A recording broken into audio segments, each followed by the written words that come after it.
Student, मैं विकास परमार एक बार फिर आप लोगों का स्वागत करता हूं। तो बच्चों, राइटिंग की प्रॉब्लम को भी मैंने दूर कर दिया। अब ये क्वेश्चन आप लोगों को टाइप होके मिलेंगे सही तरीके से। पूरा अनुवाद आप लोगों को एक सीक्वेंस तरीके से मिलेगा। अभी हमने बायोलॉजी को स्टार्ट किया है, ठीक है। इसे पूरा करेंगे chapter wise, digestion number first, part second, इस तरीके से सीरीज में चलेंगे। तो जिस बच्चे को अब साथ में तैयारी करनी है तो साथ में चले, वरना फिर कभी बाद में बोले कि एग्ज़ाम पता नहीं कहाँ से आया था। तो आज का पहला क्वेश्चन आपके सामने है, क्वेश्चन नंबर फर्स्ट। दांत और हड्डियाँ शक्ति और कठोरता से प्राप्त करते हैं, मतलब दांत और हड्डियों के लिए कौन जरूरी होता है? ऑप्शन नंबर ए है फ्लोरीन, बी है क्लोरीन, सी है सोडियम, डी है कैल्शियम। तो इसका आंसर आप लोगों के पास रहेगा बच्चों कैल्शियम। कैल्शियम जो होता है वो दांत और हड्डियों के लिए ज़रूरी होता है। इसमें अगर हम सबसे पहले फ्लोरीन के बारे में बात करते हैं, फ्लोरीन जो है वो दांतों के लिए बहुत ज़्यादा ज़रूरी होता है। लेकिन अगर फ्लोरीन की मात्रा हमारे शरीर के अंदर ज़्यादा हो जाती है तो हमें फ्लोरोसिस हो जाता है, फ्लोरोसिस नाम की बीमारी हो जाती है, ठीक है। उसके बाद क्लोरीन के बारे में बात करते हैं। तो क्लोरीन जो होता है वो वाटर प्योरिफिकेशन में काम आता है, वाटर को शुद्ध करने में काम आता क्लोरीन। और एक क्वेश्चन और आता है यहाँ से कि मोस्ट इलेक्ट्रोनेगेटिव एलिमेंट कौन सा होता है? तो मोस्ट इलेक्ट्रोनेगेटिव एलिमेंट जो होता है वो क्लोरीन ही होता है। और जो सोडियम होता है बच्चों, वो हमारी मसल्स में यूज होता है, मसल को स्ट्रॉन्ग करने में किसका यूज होता है बच्चों? सोडियम का। सोडियम के बारे में कई बार आ जाता है कि सोडियम का एटॉमिक नंबर कितना होता है? सोडियम का एटॉमिक नंबर होता है 11, ठीक है। और क्लोरीन का जो एटॉमिक नंबर होता है वो 17 होता है, ठीक है। उसके बाद नेक्स्ट क्वेश्चन के बारे में बात करते हैं, क्वेश्चन नंबर 2। किसी भी पशु के भोजन में खालिस्तान विटामिन नहीं पाया जाता। ऑप्शन ए है विटामिन बी, सी, डी और के। तो आप लोगों को मैं बता देता हूं बच्चों, विटामिन जो सी है वो पशु में नहीं पाया जाता। आप लोगों को पता होगा दूध में न पाया जाने वाला विटामिन जो होता है वो सी होता है। दूध में ना तो विटामिन सी पाया जाता और दूध में ना ही आयरन पाया जाता है। और दूध हमें किससे प्राप्त होता है? जंतुओं से प्राप्त होता है। तो विटामिन जो सी होता है वो एक प्रकार से आप लोगों को पेड़ पौधों से प्राप्त होता है, विटामिन सी। और विटामिन सी का रासायनिक नाम एस कार्बिक अम्ल होता है बच्चों। और विटामिन सी की कमी से शकरवी रोग हो जाता है। वहीं अगर मैं विटामिन बी के बारे में बात करता हूं तो बी एक तो होता है 1, विटामिन बी 1 जो होता है इसका रासायनिक नाम पूछ लिया जाता है, थाइमीन होता है। विटामिन बी 1 का रासायनिक नाम थाइमीन। और वहीं विटामिन बी 1 के कारण जो रोग होता है वो आप लोगों को बेरी बेरी नाम की बीमारी हो जाती है। और विटामिन बी 2 का रासायनिक नाम कल की क्लास में हमने किया भी था, राइबोफ्लेविन होता है। क्या होता है बच्चों? राइबोफ्लेविन जो होता है वो विटामिन बी 2 का रासायनिक नाम होता है। वहीं विटामिन बी 12 भी होता है एक, और उस विटामिन बी 12 का जो रासायनिक नाम होता है वो होता है साइनोकोबाल्मिन। क्या होता है बच्चों? साइनोकोबाल्मिन, ठीक है। और अगर मैं यहाँ पे विटामिन डी के बारे में बात करता हूँ, विटामिन डी का रासायनिक नाम होता है कैल्सीफेरोल। और ये हमारे शरीर में कैल्शियम की अवशोषण को बढ़ाता है विटामिन डी, ठीक है। उसके बाद नेक्स्ट क्वेश्चन के ऊपर बात करते हैं हम। नेक्स्ट क्वेश्चन आपके सामने है बच्चों, रक्त के जमाव के लिए आवश्यक विटामिन कौन सा है? तो ब्लड क्लोटिंग करने का काम किस विटामिन का होता है? तो ऑप्शन है बी, सी, के और ई। तो विटामिन के जो है वो आपके शरीर के अंदर एक प्रकार से क्या है? ब्लड क्लोटिंग करता है। विटामिन के बारे में बात करता हूं तो विटामिन के का रासायनिक नाम होता है फ्लिक्विनोन। क्या होता है बच्चों? फ्लिक्विनोन जो होता है वो विटामिन के का रासायनिक नाम होता है, ठीक है। वहीं कल की क्लास में मैंने आपको विटामिन ई के बारे में भी बताया था। विटामिन ई का रासायनिक नाम याद रखना बच्चों, टोकोफेरोल होता है। क्या होता है? विटामिन ई का रासायनिक नाम टोकोफेरोल होता है। और विटामिन ई को ही ब्यूटी विटामिन कहते हैं, सुंदरता को बढ़ाने का काम होता है विटामिन ई का। और किसी के अंदर नपुंसकता हो जाती है तो उसको खत्म करने का भी काम किसका होता है? विटामिन ई का, ठीक है। विटामिन बी 1 बता दिया मैंने थाइमीन, विटामिन बी 2 बता दिया मैंने राइबोफ्लेविन, ठीक है। और विटामिन बी 12 बताता था साइनोकोबाल्मिन, ठीक है। और विटामिन सी का रासायनिक नाम एस कार्बिक अम्ल होता है, ठीक है। उसके बाद नेक्स्ट क्वेश्चन के ऊपर बारे में बात करते हैं बच्चों। अगला क्वेश्चन आप लोगों के सामने है, निम्न में से किसका उत्पादन लीवर का एक कार्य है? मतलब लीवर किसका उत्पादन करता है? ऑप्शन ए है लाइपेज, बी है यूरिया, सी है बलगम और डी है हाइड्रोक्लोरिक अम्ल। सबसे पहले तो मैं बात कर देता हूँ HCl के बारे में। HCl जो होता है वो पेट में से स्रावित होने वाला एक एसिड है, इसका नाम होता है हाइड्रोक्लोरिक अम्ल। और कई बार एग्जाम के अंदर इसका दूसरा नाम पूछ लिया जाता है, वो होता है बच्चों म्यूरेटिक एसिड। क्या होता है बच्चों? म्यूरेटिक एसिड होता है इसका दूसरा नाम। और लीवर के अंदर किसका उत्पादन होता है? तो यूरिया का उत्पादन होता है बच्चों। B is the right answer. Urea का उत्पादन कहाँ पर होता है? लीवर के अंदर। एक क्वेश्चन और बच्चों कई बार आ जाता है आपके एग्जाम के अंदर, पहला ऑर्गेनिक कंपाउंड था यूरिया जो लैब में बनाया गया था, पहला ऑर्गेनिक कंपाउंड जो लैब में बनाया गया था वो यूरिया था, ठीक है। और इसी लीवर का काम होता है अमोनिया जैसे विषैले पदार्थ को यूरिया में बदलने का काम किसका होता है बच्चों? लीवर का। क्वेश्चन नंबर 5 के ऊपर आते हैं। क्वेश्चन नंबर 5, मानव प्रणाली में निम्न में से कौन सा एक पाचक एंजाइम नहीं, मतलब आप लोगों को बताना है इनमें से कौन सा एंजाइम नहीं है। ऑप्शन ए है ट्रिप्सिन, ऑप्शन बी है गैस्ट्रीन, ऑप्शन सी है, ये सी को टाइलिन कर लेना बच्चों, टाइलिन है ये ऑप्शन में, और डी जो है वो पेप्सिन है। तो आप लोगों को मैं बता देता हूँ, ट्रिप्सिन जो होता है वो, ट्रिप्सिन जो होता है वो अग्नाशय में पाया जाने वाला एक एंजाइम होता है, और ये प्रोटीन को तोड़ने का काम करता है। ट्रिप्सिन अग्नाशय पैनक्रियाज में पाया जाता है।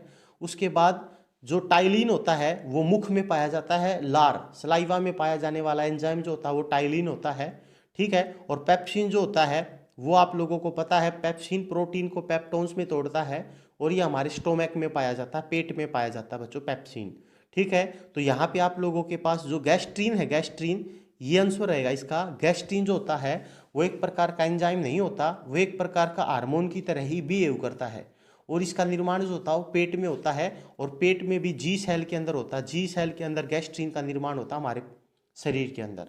उसके बाद अगले क्वेश्चन के ऊपर आते हैं हम बच्चों। नेक्स्ट क्वेश्चन आप लोगों के सामने है, निम्न में से किस अंग में कार्बोहाइड्रेट को ग्लाइकोजन के रूप में संग्रहित किया जाता है? सबसे पहली बात आप लोगों को मैं बता देता हूँ, जो ग्लूकोज होता है वो एक प्रकार का कार्बोहाइड्रेट होता है, और ग्लूकोज जो होता है वो इंस्टेंट एनर्जी देने का काम करता है, ठीक है। और जो ग्लूकोज होता है वो एक प्रकार की हेक्सोज शर्करा होती है बच्चों। अब ग्लूकोज को ग्लाइकोजन में बदलने का काम जो होता है वो आपके पास लीवर का होता है। ग्लूकोज को ग्लाइकोजन में बदलने का काम किसका होता है? लीवर में। अब कई बार एग्जाम में आ जाता है कि आपके शरीर के अंदर जो ग्लाइकोजन है वो कहाँ पर संचित होता है? तो ग्लाइकोजन जो होता है वो लीवर के अंदर संचित रहता है।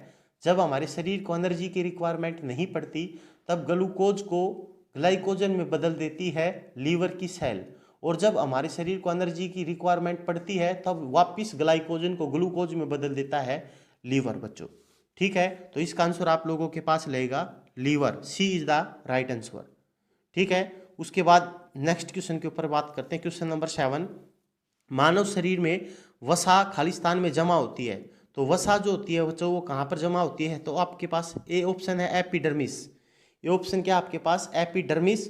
बी ऑप्शन है वसा उत्तक, सी ऑप्शन है जिगर, और डी ऑप्शन है एपिथेलियम, ठीक है। तो इसका आंसर आप लोगों के पास रहेगा वसा उत्तक, ठीक है, यहाँ पे रहती है। और अगर मैं यहाँ पे आप लोगों के सामने कहता हूँ कि एपिडर्मिस क्या होता है, तो एपिडर्मिस जो होता है बच्चों वो स्किन की आउटर लेयर जो होती है उसको हम एपिडर्मिस कहते हैं एक प्रकार से, ठीक है। उसके बाद नेक्स्ट क्वेश्चन के ऊपर बात करते हैं बच्चों। क्वेश्चन नंबर 8, निम्न में से कौन सा विटामिन ई का एक अच्छा स्रोत है? तो ई के बारे में मैंने आपको बता चुका हूँ। ई का रासायनिक नाम टोकोफेरोल। ई के कारण नपुंसकता हो जाती है अगर आपके शरीर में कम हो जाए तो, और ई को ब्यूटी विटामिन भी कहते हैं। और ई जो है वो सोच लो किस में ज़्यादा पाया जाता है? ताज़ा सब्जियों में पाया जाता है। तो ज़्यादा से ज़्यादा ताज़ा सब्जियाँ खाएं और अपनी नपुंसकता को बढ़ाएं, ठीक है, बढ़ाएं नहीं घटाएं, सॉरी। उसके बाद क्वेश्चन नंबर 9, क्वेश्चन नंबर 9 क्या है? हृदय के लिए सबसे स्वस्थ खाद्य तेल कौन सा है? ऑप्शन ए है मक्खन का तेल, बी है जैतून का तेल, सी है रेपसीड का तेल, और डी है सरसों का तेल। तो बच्चों हृदय के लिए सबसे इंपॉर्टेंट जो तेल होता है वो जैतून का तेल होता है, जैतून का तेल, ठीक है। इस जैतून के तेल के अंदर ये कोलेस्ट्रॉल फ्री होता है बच्चों, बैड कोलेस्ट्रॉल नहीं होता इसके अंदर।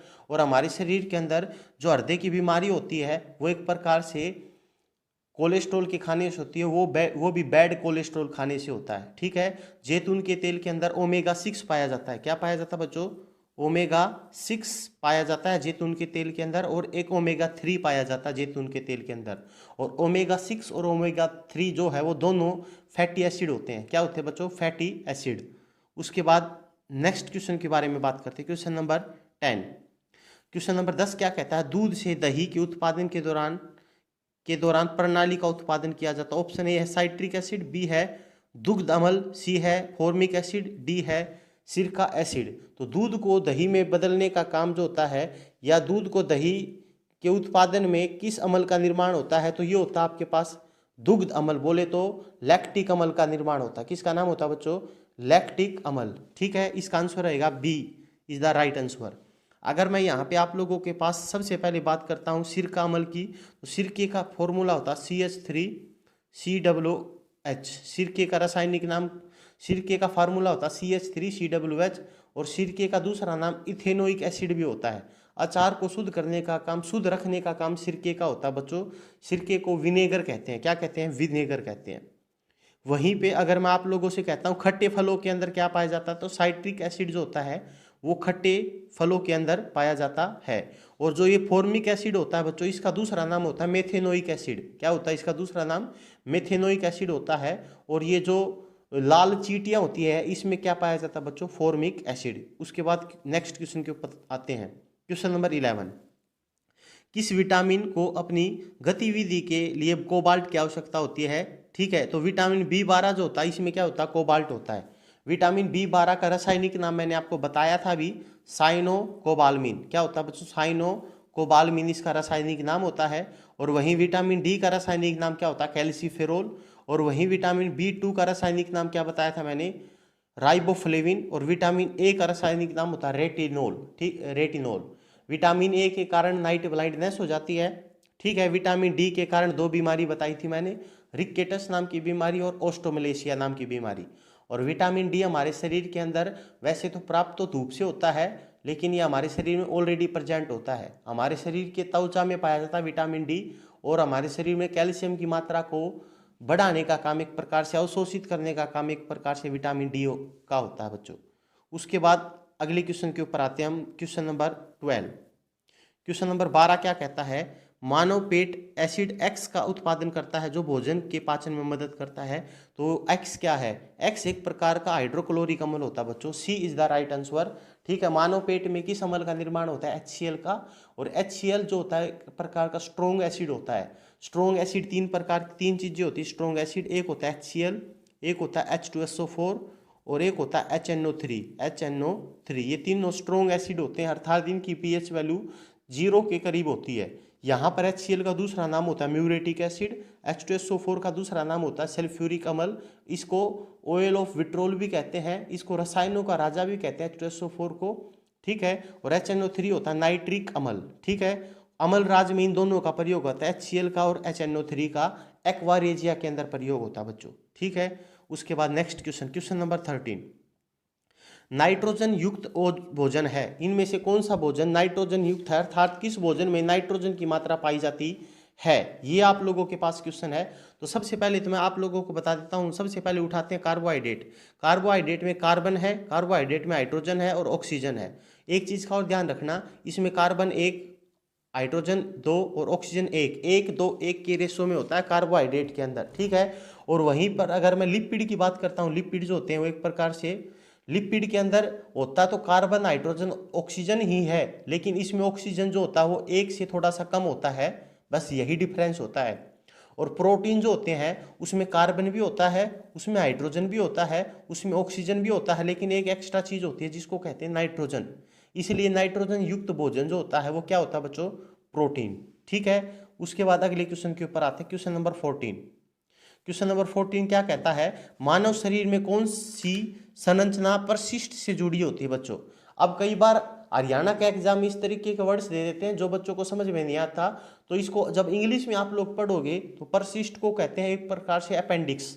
ठीक है, अपेंडिक्स जो होता है वो एक प्रकार से परिशिष्ट होता है। तो अपेंडिक्स जो होता है वो किससे जुड़ी होती है? तो अपेंडिक्स जुड़ी होती है बच्चों बड़ी आंत से। बड़ी आंत को कहते हैं लार्ज इंटेस्टाइन। ठीक है, अपेंडिक्स एक प्रकार का वेस्टिनियस ऑर्गन्स होता है। वेस्टिनियस ऑर्गन्स वो अंग ऑर्गन्स होते हैं जिसका प्रयोग पहले होता था, अब नहीं होता, और अगर अब होता है तो कुछ समय के बाद खत्म हो जाएगा। जैसे विजडम टिथ, अक्कल दाढ़, ये भी एक प्रकार का वेस्टिनियस ऑर्गन्स होता है। एक निकटेटिंग मेम्ब्रेन होती है, और एक आपके पास टेल बोन होती है जिसको कोकियक्स कहते हैं। ठीक है, और अपेंडिक्स में जब सूजन आ जाती है तो इसको क्या कहते हैं? अपेंडेसाइटिस। अपेंडेसाइटिस, अपेंडेसाइटिस कहते हैं इसको। उसके बाद नेक्स्ट क्वेश्चन के ऊपर आते हैं बच्चों। क्वेश्चन नंबर 15, निम्न में से कौन सा विटामिन कैल्शियम के अवशोषण में मदद करता है? बिल्कुल ये मैं बता चुका आप लोगों को, तो इसका आंसर सीधा सा है विटामिन डी, जो है वो कैल्शियम के अवशोषण में मदद करता है। तो आज की क्लास में क्वेश्चन 15 कर चुके हैं हम, और सारे के सारे क्वेश्चन बहुत इंपॉर्टेंट क्वेश्चन है। तो मेरे ख्याल से आप लोगों को ये वीडियो इस तरीके से अच्छी लगी होगी, तो ज़्यादा से ज़्यादा रूटीन से फॉलो करें इन वीडियो को। डेली रात 8 बजे आप लोगों को ये वीडियो प्राप्त हो जाएगी। धन्यवाद।